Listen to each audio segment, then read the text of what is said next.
मान लिया मेरी एक कंपनी है वगैम सिस्टम्स, मुझे अपनी कंपनी के लिए एक चैटबॉट बनाना है। मैं चाहती हूँ कि कोई भी यूज़र कोई इंक्वायरी करे रिलेटेड टू माय कंपनी तो वो चैटबॉट उसको आंसर करे। अब जो हमारे स्टैंडर्ड एलएलएम है जैसे कि चैट जीपीटी है वो तो वेब पर सर्च करते हैं, लेकिन हो सकता है कि मैंने अपने डॉक्यूमेंट्स को वेब पर डाला ही नहीं, तो ऐसे केस में हम यूज करते हैं रैग। रैग की फुल फॉर्म होती है retrieval, augment and generation. Retrieval means मेरे जो पर्सनल डॉक्यूमेंट्स है वो रिट्रीव करेगा। ऑग्यूमेंट मींस जो यूजर का क्वेश्चन है उसको वो ऐड कर देगा उन डॉक्यूमेंट्स के साथ। और जनरेशन मीन्स एलएलएम उन दोनों को यानी कि डॉक्यूमेंट को प्लस यूजर के क्वेश्चन को रेफर करके आंसर देगा। तो आज हम एक रैग बनाएंगे और इसके लिए हम यूज करेंगे पाइनकोन वेक्टर डेटाबेस। तो लेट्स स्टार्ट।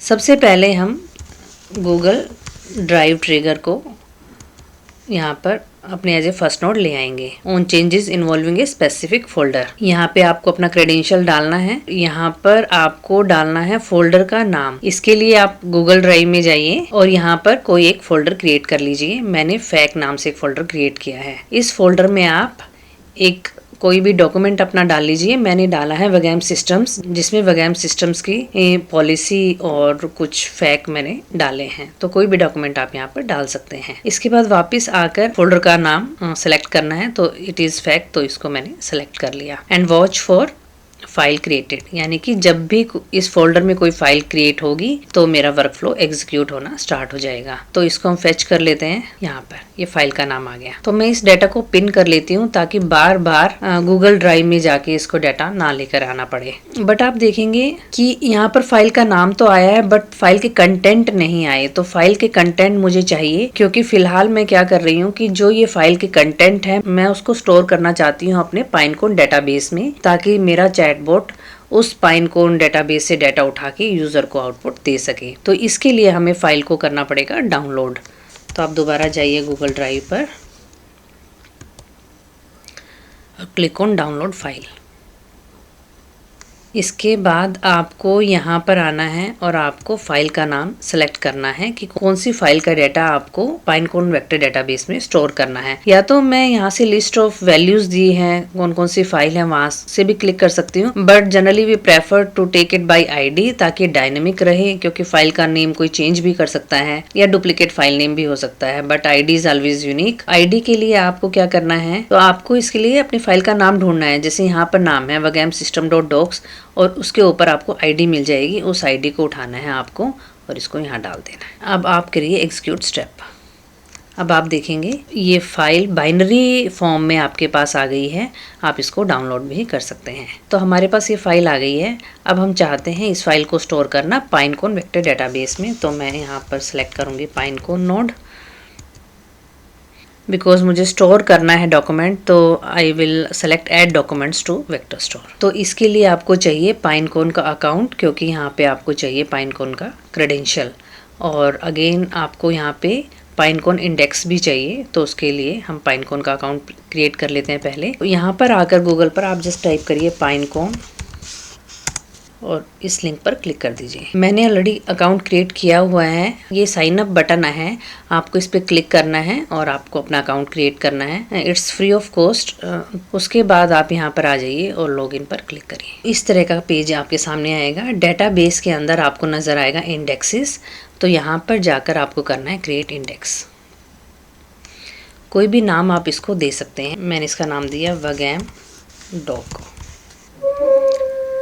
अब आपको नीचे आना है। आपको कॉन्फ़िगरेशन कौन सी सिलेक्ट करनी है, आप यहाँ जाइए और आपको कॉन्फ़िगरेशन सिलेक्ट करनी है ये टेक्स्ट एम्बेडिंग 3 स्मॉल। ये एम्बेडिंग आप सिलेक्ट कर लीजिए। इसके बाद नीचे आए और आपको डायमेंशन जो है वो सिलेक्ट करनी है 1536। बाकी सब सेम रहने देना आप और क्रिएट इंडेक्स। अब इसमें क्योंकि हमने अभी तक कोई रिकॉर्ड डाला नहीं है तो इसमें आ रहा है नो रिकॉर्ड येट। जब आप नेम स्पेस पे आएंगे तो आप देखेंगे एक डिफ़ॉल्ट नाम से नेम स्पेस ऑलरेडी है। तो अगर हम कोई भी रिकॉर्ड डालते हैं तो वो इसमें जाएगा, बट हम अपना एक नेम स्पेस क्रिएट कर सकते हैं ताकि हमें ध्यान रहे कि हमने इस पर्टिकुलर नेम स्पेस में अपना डाटा डाला है, तो ज़्यादा ऑर्गेनाइज्ड हो जाएगा वो। तो लेट्स डू इट। यहाँ पर आते हैं अब हम, और यहाँ पर आकर सबसे पहले आपको क्या करना है, क्रेडेंशियल क्रिएट करना है। तो यहाँ पर जाएँ आप क्रिएट न्यू क्रेडेंशियल यहाँ पे आपको चाहिए एपीआई की, तो आप यहाँ पर आएंगे डेटाबेस में ही आपको नीचे यहाँ नज़र आएगा एपीआई की, उस पर आप क्लिक करना। यहाँ पर एक एपीआई की क्रिएट कर लेना, आप उसको कॉपी कर लेना और यहाँ पर पेस्ट कर देना और उसके बाद यू कैन सेव इट और आपका जो है क्रेडेंशियल क्रिएट हो जाएगा। मैंने ऑलरेडी क्रिएट किया हुआ है। इसके बाद insert documents is fine, Pinecone index का जो नाम है वो यहाँ से आप जब करेंगे तो रिफ़्रेश हो जाएगा, यानी कि जो आपने क्रिएट किया है इंडेक्स वो यहाँ दिखाएगा आपको। तो आप यहाँ पर जाइए और देखिए मैंने नाम से क्रिएट किया था वगैम डॉक, तो वगैम डॉक को आप सिलेक्ट कर लीजिए। इसके बाद यहाँ ऐड ऑप्शन पे आना और यहाँ पर देखना पाइनकोन नेम स्पेस, तो इस पर क्लिक कर देना और यहाँ पर आप अपने पाइनकोन नेम स्पेस का कुछ भी जो नाम देना चाहो वो दे सकते हो। मान लिया मैं दे देती हूँ यहाँ पर फैक। उसके बाद यू कैन एग्जीक्यूट स्टेप। अब एन एम्बेडिंग सब node must be connected and enabled. आप यहाँ देखेंगे यहाँ पे 2 ये नोड आ रहे हैं, एम्बेडिंग एंड डॉक्यूमेंट, ये भी हमें ऐड करने पड़ेंगे। तो बाहर आ जाइए और यहाँ पर हम सबसे पहले ऐड करेंगे embedding open AI embedding open AI हमने ऐड कर दिया। तो ये देखिए यहाँ पे टेक्स्ट एम्बेडिंग 3 स्मॉल, ये वही मॉडल है जो मैंने इंडेक्स क्रिएट करते हुए आपसे सिलेक्ट करवाया था। अगर दोनों अलग अलग होंगे तो इट वॉन्ट वर्क। तो एम्बेडिंग क्या करती है, बेसिकली एम्बेडिंग आपके टेक्स्ट को वेक्टर में कन्वर्ट करती है। ये आपको एक नंबर फॉर्म में आउटपुट देती है, वो नंबर्स ही आपके वेक्टर्स होते हैं जो कि वेक्टर डेटाबेस में स्टोर होते हैं। अब हमें यहाँ पर डेटा लोडर चाहिए, तो यहाँ पर आ जाते हैं। आप देखेंगे यहाँ पे हमारा जो डेटा टाइप है वो बाइनरी है, तो यहाँ पर भी हमें बाइनरी सेलेक्ट करना है। बाकी आपको टेक्स्ट स्प्लिटिंग अपनी मर्जी से आप स्प्लिट कर सकते हैं, तो कस्टम पूरा टेक्स्ट एक साथ एम्बेड नहीं करवाना चाहते आप, क्योंकि it will take lot of time, तो उसको हम स्प्लिट कर देते हैं। यही हम रैग में करते हैं कि पूरा डॉक्यूमेंट को छोटे छोटे पार्ट्स में स्प्लिट कर देते हैं और उसको वेक्टर डेटाबेस में स्टोर कर देते हैं, ताकि सर्चिंग भी हमारी ईजी हो जाए, यानी कि यूजर जब कोई क्वेश्चन पूछता है जल्दी से उसको आंसर मिल जाए। तो इसलिए हमने कस्टम स्प्लिटिंग कर दिया यहाँ पर। अब हम यहाँ आ जाएंगे और यहाँ पर सिलेक्ट करेंगे recursive character splitter. Chunk size 1000 के टोकन्स में स्प्लिट कर रहा है, क्योंकि मेरा डॉक्यूमेंट छोटा सा है तो मैं इसको कर देती हूँ 500 के चंक्स में मैं चाहती हूँ मेरे डॉक्यूमेंट को ये स्प्लिट कर दें। अब हम करते हैं एग्जीक्यूट वर्कफ्लो।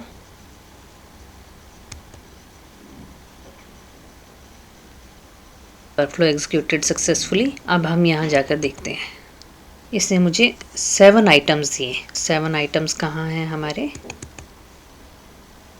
रिस्पॉन्स 0 1 2 3 4 5 6। तो इसने स्प्लिट कर दिया पूरे डॉक्यूमेंट को 7 पार्ट्स में। अगर आप एम्बेडिंग ओपन एआई में जाके देखेंगे तो ये देखिए ये नंबर्स में हमें इसने रिजल्ट दिया है। इसने टेक्स्ट को नंबर में कन्वर्ट कर दिया और यही क्या है, हमारे वेक्टर्स हैं जो कि वेक्टर डेटाबेस में स्टोर होते हैं। अब हम जाकर देखते हैं हमारे पाइनकोन में क्या मेरा नेम स्पेस क्रिएट हुआ है या नहीं हुआ। तो यहाँ जाते हैं डेटाबेस में और हमारे इंडेक्स का नाम था वगैम डॉक, तो उसको सिलेक्ट करते हैं। अब ये देखिए रिकॉर्ड काउंट 7, क्योंकि 7 चंक्स में इसने मेरे डॉक्यूमेंट को स्प्लिट किया था, तो ये सब 7 के 7 यहाँ आ गए। नेम स्पेस भी देख लेते हैं हम। यस, ये देखिए फैक नाम से नेम स्पेस इसने क्रिएट कर दिया है और इसमें 7 रिकॉर्ड्स हैं। तो हमारा डेटाबेस परफेक्टली काम कर रहा है। अब हम वापस आते हैं अपने वर्कफ्लो पर। अब हम चाहते हैं कि मैं एक ऐसा चैटबॉट बनाऊं जो इस डॉक्यूमेंट को, जो कि मेरे वेक्टर डेटाबेस में स्टोर है, उससे निकाल कर कोई रिजल्ट मुझे दे। इसके लिए आपको क्या करना है, यहाँ पर आपको ऐड करना है एक चैट ट्रिगर और यहाँ पे डालना है आपको एआई एजेंट। एजेंट है तो इसको एक चैट मॉडल भी हमें देना पड़ेगा, तो वो भी दे देते हैं हम। ओपन एआई चैट मॉडल मैंने इसको दे दिया और अब मुझे देना है इसको एक टूल। पाइनकोन वेक्टर डेटाबेस को हम यहाँ अटैच करेंगे एज ए टूल, ताकि जो एजेंट है वो उसमें से ही आंसर ढूंढने की कोशिश करे। अब इसमें जाके ये वही क्रेडेंशियल आपको सिलेक्ट करना है जो आपने स्टोर करते हुए दिया था। अब हम रिट्रीव कर रहे हैं डॉक्यूमेंट्स को और डिस्क्रिप्शन में आपको देना है, कुछ भी आप दे सकते हो। मैं यहाँ दे रही हूँ डॉक्यूमेंट्स। अब यहाँ पे आपको इंडेक्स सेलेक्ट करना है, तो इंडेक्स हमारा क्या था, वगैम डॉक, तो उसको सिलेक्ट कर लीजिए। नीचे आ जाइए आप और यहाँ पर नेम स्पेस का नाम दे दीजिए। नेम स्पेस का नाम क्या था आपका? फैक, तो यहाँ पे मैंने दे दिया फैक। That's it. अब हम बाहर आ जाते हैं। जब भी हम पाइनकोन वेक्टर स्टोर देते हैं तो हमें साथ में देनी पड़ती है एम्बेडिंग, तो हम दे देते हैं यहाँ पे एम्बेडिंग। अब यहाँ से बाहर आ जाइए। अब हमें AI एजेंट में जाके सिस्टम मैसेज को भी हम थोड़ा चेंज करेंगे। सिस्टम मैसेज में मैंने लिखा है, you are the expert of वगैम company, you have to use tool Pinecone vector store 1 for answering the user, don't hallucinate. Don't hallucinate मैंने इसलिए लिखा कि अपनी मर्जी से वो आंसर ना बनाए या वेब पे आंसर्स को ना ढूंढे, केवल इन्हीं डॉक्यूमेंट्स में वो आंसर को ढूंढे। तो हम बाहर आ जाते हैं अब और यहाँ लिखते हैं, do you provide training to students, how much stipend do you pay. ये एग्जीक्यूट करना स्टार्ट किया मेरे वर्कफ्लो ने और देखिए अब इससे देखते हैं कि क्या आउटपुट दिया। Yes, Vagam provides training to students. The stipend paid for the training is rupees 50,000. If you need more information, let me know. तो हम अब अपने डॉक्यूमेंट पे जाके देखते हैं कि क्या उसमें यही आंसर है। Does Vagam provides training to students? How much stipend does it pay? Yes, Vagam provides training to students. It pay rupees 50,000 as stipend. तो इसने बिल्कुल सही हमें आंसर दिया। आप यहाँ चैट बॉक्स में भी देख सकते हैं कि जैसे ही आपने क्वेश्चन पूछा उसने साथ के साथ यही आंसर दे दिया, येस वगैम provides training to students this. तो एक प्रॉपर चैट बोर्ड की तरह ये काम कर रहा है, जो कि आपकी कंपनी के डॉक्यूमेंट्स को उठाकर आपको आंसर करता है।